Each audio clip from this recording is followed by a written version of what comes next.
नमस्कार, मैं हूँ डॉक्टर अजय भांबी और मैं आप सबके लिए आकाश का स्थित भाव या जिसको हम बोलते हैं new discovery of the zodiac का एक नया एपिसोड आपके साथ या आप साझा करना चाहता हूँ।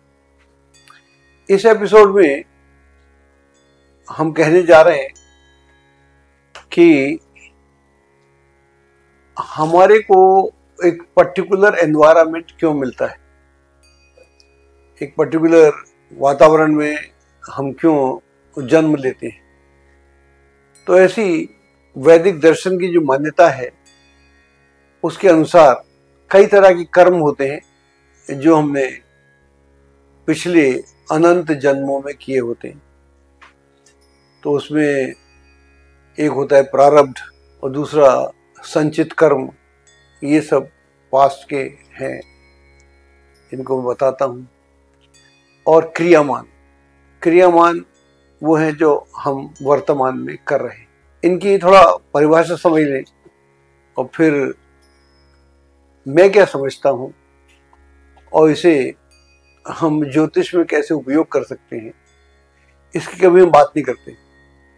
यह विषय अछूता है और जो हमने पहला एपिसोड किया था तो हजारों लोगों ने उसे पसंद किया और आप सबने बहुत सुंदर सुंदर उत्साहवर्धक कमेंट लिखे, तो आप सबका धन्यवाद। तो उससे उत्साहित होकर प्रेरित होकर मैं ये जो अनटचेबल इशू है इस पे अक्सर नहीं बोला जाता, कहते तो हैं अरे प्रारब्ध है उसका भुगत रहे हैं, लेकिन प्रारब्ध है क्या इसको समझना पड़ेगा और गहरे में समझना पड़ेगा। प्रारब्ध की परिभाषा अगर दी जाए तो प्रारब्ध वह कर्म है जो पिछले कई कर्मों का फल है और उसे भोगने के लिए मनुष्य ये शरीर धारण करता है। तो फिर उससे निकलना उसके लिए मुश्किल हो जाता है। अगर और बेहतर समझने का प्रयास करें, इसे अनिवार्य माना जाता है और ये होके रहेगा और इससे व्यक्ति को गुजरना पड़ता है या भोगना पड़ता है और उससे उसकी कोई मुक्ति नहीं है। जो भी उसने किया उस सब का हिसाब किताब इस जन्म में किया तो बहुत कुछ का थोड़ा सा जो हिसाब किताब है इस जन्म में भुगतना पड़ता है। ऐसा भी कह सकते हैं कि तीर चल चुका है, धनुष्मान से निकल गया है, वो कहाँ पहुंचा ये उसको भी नहीं मालूम। जैसे सेक्रेटेरियस साइन है, आपने देखा होगा, तो उसमें एक घोड़ा है, एनिमल एनर्जी है और मनुष्य है। वो तीर दाग रहा है, कहाँ दाग रहा है पता नहीं, अनंत में कहीं दाग रहा है। तो ऐसे ही एक तीर की तरह हम अनंत में घूमते घामते एक पर्टिकुलर एनवायरनमेंट में पैदा हो जाते हैं। तो ये हमारा, इसको हम प्रारब्ध बोलते हैं। दूसरा कर्म है संचित कर्म। वो होता है जिसको हमने कई जन्मों में किया होता है, अब उसको भुगतना होता है और उसको बिना भुगते आप रह नहीं सकते और उसका बहुत सारा फल आपको यहाँ पर जो मिलता है वो एकदम कांस्टेंट होता है। जैसे मेरा चेहरा है, मेरा चेहरा ऐसे ही, हर आदमी का एक अपना चेहरा है, तो उसको बदला नहीं जा सकता और उसमें हमारे माँ बाप हैं उनको नहीं बदला जा सकता, संतान भी हो जाती है उसको बदला नहीं जा सकता। तो ये संचित का फल हमको यहाँ मिलता है, वो अच्छा भी हो सकता है बुरा भी हो सकता है, डिपेंड करता है। और इसको ऐसा भी बोलते हैं कि ये सारे कर्म जो है संचित वाले संग्रहित हैं और ये विभिन्न जन्मों में प्रकट होते हैं। अब कब प्रकट होंगे मेरे साथ ही आपके साथ, इसको छोड़ते हैं। लेकिन इस जन्म में जो स्थिर है, जो तय है, जैसे मैंने बोला मेरा चेहरा, मेरे माँ बाप, मैं बदल नहीं सकता। जैसे हैं वैसे, अच्छे हैं तो ठीक है, नहीं है तो ठीक है, मैं इसको बदल नहीं सकता। कुछ लोग ऐसा भी बोलते हैं कि एक बहुत सारा गोदाम है, गोदाम में बस कुछ पड़ा हुआ है, बीज पड़े हुए हैं, उसमें से कोई बीज निकला या लिया, वो कहीं अंकुरित हो गया तो उसी बीज का हम फल हैं, तो ये संचित है, ये सब हमारी कर्म। और तीसरा जो कर्म है वो है क्रियामान, तो जो हम वर्तमान में कर रहे हैं, जिसकी चॉइस हमारे पास है। हालांकि इसमें भी हमारे पुराने जन्मों का लेना देना है, संचित कर्मों का भी और प्रारब्ध का भी लेना देना है, लेकिन हम जो करते हैं यह हमारी चॉइस है। मैं आपसे बात करूं या ना करूं ये मेरी चॉइस है, मैं अच्छा करूं या बुरा करूं ये मेरी चॉइस है। मैं उस चॉइस का प्रयोग क्यों नहीं कर पाता, क्यों करता हूं, यह हमारा विषय है। वो यहाँ ज्योतिष कैसे अपना रोल प्ले करता है इस पर शायद कभी चर्चा नहीं हुई। तो ज्योतिष वाले पक्ष पे तो मैं बाद में आऊँगा, लेकिन ये परिभाषाएं तो वो हैं जो हमें शास्त्रों में मिल जाती हैं, उनकी मैंने बात की। लेकिन मेरी परिभाषाएं अलग हैं कुछ, तो मैं उसकी बात करता हूँ। मैंने दोनों कर्मों की बात की, प्रारब्ध की और संचित की। अब इन दोनों को मिला के देखते हैं। तो मेरा प्रश्न है, आप भी प्रश्न कर सकते हैं कि ये प्रारब्ध सिर्फ आपका है, ये आपके परिवार का है? दोनों का लेना देना तो है। तो आप अपनी माँ बाप की इच्छा से आए इस जन्म में, या अपनी इच्छा से आए, या दोनों की इच्छा से आए? क्योंकि पहले तो माँ बाप थे, उन्होंने इच्छा की होगी, तो उन्होंने इच्छा की तो कुछ उनके कर्म, कुछ आपके कर्म, तो अब वहां आ गए। तो उसके बाद आने के बाद एक माहौल बन गया, अच्छा बन गया, बुरा बन गया, तो उसको हम भुगत के या क्रियामान जिसको हम कर सकते हैं उससे हम बाहर निकलते हैं। और इसमें ज्योतिष कैसे मदद करता है इसकी बात करेंगे, लेकिन मैं कुछ और अब बात आपसे कहना चाहता हूँ। अब जब हमारा देश आजाद नहीं था 1000 साल तक, तो ये किसका कर्म था? ये हमारे माँ बाप को तो नहीं हो सकता, तो ये हमारे समाज का कर्म था, ये हमारे प्रदेश का कर्म था, ये हमारे राष्ट्र का कर्म था जो हमको भुगतना पड़ता है। तो हाँ, सभी गुलाम थे। 1947 से पहले राजा था तो गुलाम था, गुलाम तो गुलाम था ही।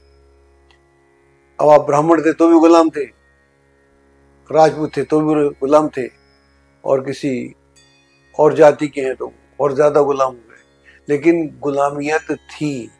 तो इसका मतलब क्या हुआ? तो प्रारब्ध क्या सिर्फ मेरे परिवार तक या मेरे कर्मों तक निर्भर करता है? मान लीजिए मैं ये पूरी दुनिया का है। 16वीं शताब्दी से पहले इस दुनिया में स्लेवरी थी, जिसे दास प्रथा बोलते हैं, जिसको अमेरिका के प्रेसिडेंट अब्राहम लिंकन ने जो 16वें प्रेसिडेंट थे खत्म किया। तो दास प्रथा थी, इसका मतलब है दासों की खरीद फरोख्त होती थी। तो ये किसका कर्म है?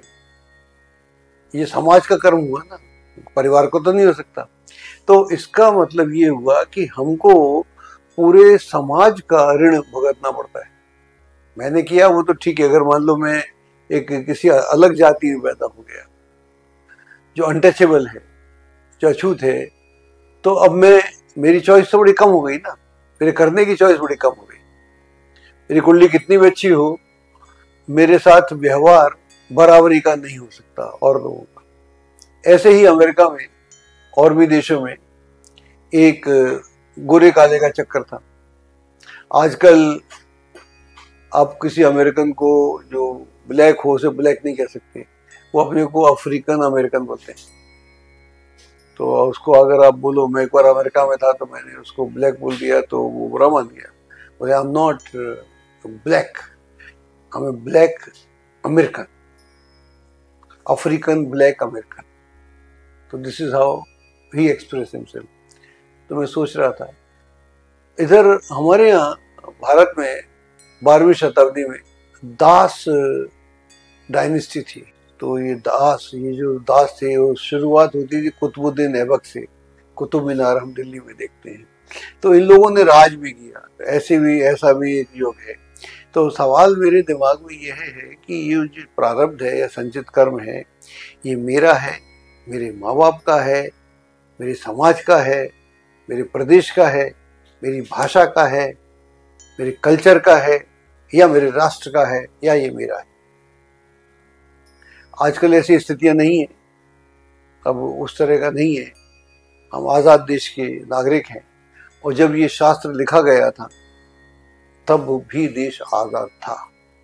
जैसे वैदिक सभ्यता की बात करते हैं तो वहाँ पर जब ये लिखा गया था तब ये लिखा गया था कि आपकी बात, मेरी बात, सबकी बात। तो मैंने क्या किया, तो वहाँ से हम देखते थे प्रारब्ध, मेरा प्रारब्ध क्या है, मेरा संचित क्या है, और मेरे पास चॉइस क्या है, मैं कर क्या सकता हूँ, और मेरी कुंडली क्या कैसे ऑपरेट करती है। तो जब लिखा गया था शास्त्र तब सब आज़ाद थे, और जिन लोगों ने, ऋषियों ने लिखा वो आज़ाद थे, और वो देख रहे थे, और वो व्यक्ति की बात कर रहे थे, वो राष्ट्र की बात नहीं कर रहे थे, क्योंकि राष्ट्र गुलाम भी नहीं था। तो आज़ादी थी पूरी, बोलने की, रहने की, खाने की, पीने की, और भेदभाव भी नहीं था। इसीलिए रामायण के युग में विश्वामित्र बहुत बड़े गुरु हो जाते हैं, राम के गुरु भी हो जाते हैं, जबकि वो राजपूत थे। तो उस समय इस तरह का चलन था कि आप अपने योग्यता से पहचाने जाते हैं। वर्ण व्यवस्था थी, जाति व्यवस्था नहीं थी, ये सब बात की चीज़ें। तो अब हम आते हैं अपने टॉपिक पर कि हमारा जो कर्म है, प्रारब्ध के कर्म है, यहाँ पर हम निपटने आते हैं, उनको झेलने आते हैं। तो हम क्या कर सकते हैं, मैं क्या कर सकता हूँ, मेरे पास में क्या चॉइस है। आपने देखा होगा, मैं कुछ बातें बताता हूँ, उससे आपको आइडेंटिफाई करना बड़ा आसान हो जाएगा। कुछ आपके घर में हो सकते हैं लोग हों, कुछ आपके मित्र हों जो बहुत क्लोज हों, और आप देखते हैं कि इस आदमी के साथ में ये सक्षम भी है, ये इंटेलिजेंट भी है, और ये उत्तर दे भी सकता है, लेकिन उत्तर नहीं देता, वो चुप रहता है। कभी उससे पूछो भी कि भाई साहब या बहन जी आप बोलते क्यों नहीं? अरे कोई नहीं, ठीक है, चलता है। ऐसे आपको हर आदमी के आसपास एक एक आदमी ऐसा मिल जाएगा। सब तो नहीं मिलेंगे, बाकी लोग तो बदला लेने को तैयार हैं। अगर आपने चाकू दिखाया था वो आपको एकदम 47 आपको ऊपर दाग देगा, आप तो दिखाओगे वो दाग देगा। ऐसा बाकी दुनिया तो क्यों है, अदले का बदला वो भी ठीक से नहीं लिया तो फिर फायदा क्या। लेकिन कुछ लोग ऐसे हैं, सबकी जिंदगी में एक ना एक आदमी होता है जो देख रहा है कि अन्याय हो रहा है। ये घर में भी हो सकता है अन्याय, ये समाज में भी हो सकता है, ये अदरवाइज भी हो सकता है, जबकि वो उन सबको बहुत कड़ा जवाब दे सकता है, वो उनकी हालत पतली कर सकता है, उसमें इतनी मतलब ताकत है। वो वीरवान व्यक्ति होता है। हमारे शास्त्रों में बोला है कि जो व्यक्ति बदलने की ताकत रखता है वो वीरवान होता है। वीरवान नहीं है तो वो नहीं कर सकता। वीर के मतलब सब बता रहे हैं, किसी अगले अलग प्रोग्राम में बात करूंगा। हमारे चाहे वो पतंजलि की बात करें, चाहे हम किसी शास्त्र की बात करें, तो अगर पुरुष या स्त्री वीरवान नहीं, स्त्री का अलग एंगल से देखते हैं, तो फिर वो पुरुष होने के गुणों से काफी हद तक वंचित है। ऐसे में व्यक्ति की बात कर रहा हूँ जो वीरवान है, जो सक्षम है, जो जवाब दे सकता है, सामने वाले का मुंह तोड़ सकता है, कुछ नहीं बोलता। तो ऐसे व्यक्ति वो होते हैं जो पिछले जन्म में ये तय करके आए थे कि हमने जो किया सो किया, अब कुछ नहीं करेंगे, अब जो होगा देख लेंगे, अब झेल लेंगे, तब झेल लेते। अभी मेरे को एक लेडी मिली तो मेरे को बोल रही थी कि भाई साहब मैंने घर में 8 लोगों का शेड साफ किया। तो मैं बड़ी खुश थी, मुझे किसी के प्रति कोई वो नहीं है। और दूसरा आदमी ले देख के भग जाता है, दूसरा आदमी नर्स अपॉइंट कर देता है। वो जो नर्स अपॉइंट कर सकती थी मैंने नहीं की। मैंने कहा नहीं, मेरी जिम्मेदारी है, तो मैंने। तो हर तरह के लोग हैं। तो ये वो लोग हैं जो तय करके आते हैं कि मैं बदला नहीं लूंगा। तो ये लोग अपना प्रारब्ध भी काटते हैं, संचित भी काटते हैं। मैं अपना चेहरा नहीं बदल सकता, लेकिन भीतर बदल सकता हूँ। मेरा चेहरा नहीं बदलेगा, जब भीतर बदलेगा तो मेरा आचरण बदलेगा, मेरा रहन सहन बदलेगा, मेरा खान पान बदलेगा, मेरा सोच बदलेगा, मेरा व्यवहार बदलेगा। यानी मैं वो व्यक्ति नहीं हूं जो मैं लेकर आया था। अब हम बात करते हैं कि ज्योतिष कैसे मदद करता है। क्योंकि मैं सार्वजनिक बोल रहा हूं, तो मैं व्यक्तिगत कुंडली की बात तो नहीं कर सकता, वो थोड़ा मुश्किल हो जाएगा। उसके लिए तो अलग प्रक्रिया है, आप सब समझते हैं। लेकिन आम आदमी इससे कैसे बेनिफिट हो सकता है, बेनिफिटेड हो सकता है, हम इसकी बात करते हैं। मैंने जो पहले एपिसोड में एक थ्योरी एस्टेब्लिश की थी कि आकाश का स्थित भाव, आकाश स्थित है एकदम, आकाश में बदलाव नहीं हो रहा। बदलाव नहीं हो रहा, जैसे मैंने बोला कि पूर्णिमा अपने हिसाब से होती है, दिन रात अपने हिसाब से होते हैं, सूर्य अपने हिसाब से निकलता है, चंद्रमा अपने हिसाब से निकलता है, शनि मंगल सारे गुरु ग्रह आते जाते रहते हैं और आकाश अपना चलता रहता है। जैसे उसका मैंने एग्जांपल दिया, एक प्ले ग्राउंड है, प्ले ग्राउंड में हर तरह के गेम्स होते हैं, प्लेयर्स आते हैं, कोई जीतता है, कोई हारता है, किसी को अवार्ड मिलता है, कोई मुंह छुपा के स्टेडियम से बाहर निकलना चाहता है जल्दी से जल्दी। तो अलग अलग स्थितियां हैं, ये उसकी तैयारी पे निर्भर करता है, उसके कर्म पे निर्भर करता है। तो आकाश, मेरी कुंडली कुछ भी हो सकती है, आपकी कुंडली कुछ भी हो सकती है। अच्छी कुंडली है तो बात ही खत्म हो गई, फिर तो आकाश आपका मित्र, अति मित्र हो गया। लेकिन आकाश किसी का भी शत्रु नहीं है, ये मैं आपको पूरे विश्वास के साथ कह सकता हूँ। अपने 45 ईयर्स के सॉलिड अनुभव के बाद, वैसे 50 साल हो गए मेरे को, 45 से तो मैं कर रहा हूँ ये, उससे पहले पढ़ता था वाला कि, तो इतने अनुभव के बाद मैं बता सकता हूँ कि आपका चाहे प्रारब्ध का मसला हो, इशू हो, या आपके संचित का इशू, कुछ चीज नहीं बदल सकती। कई लोग बोलते हैं मेरे को, बोलते हैं कि विवेकानंद जो थे वो टीबी से मरे थे, और उनके जो गुरु थे रामकृष्ण परमहंस वो कैंसर से मरे थे। लेकिन उन दोनों को मृत्यु से कोई मतलब नहीं था, उन्हें कोई इश्यू नहीं था।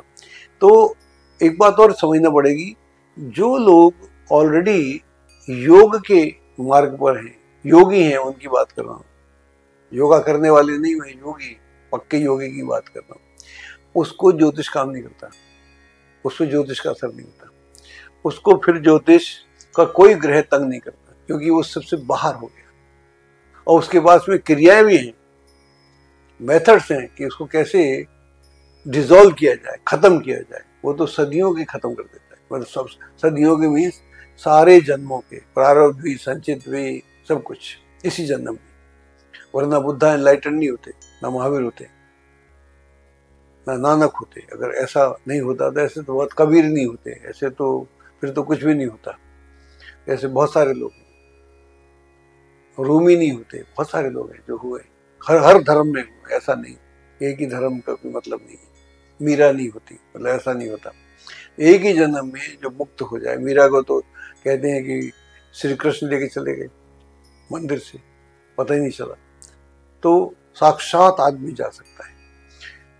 तो दूसरा भक्त, जो भक्त होता है, भक्त में हम सब भक्त हैं, मैं भी भक्त हूँ, लेकिन उस भक्त की बात कर रहा हूँ जिसकी आस्था जमीन से लेकर आसमान तक होती है।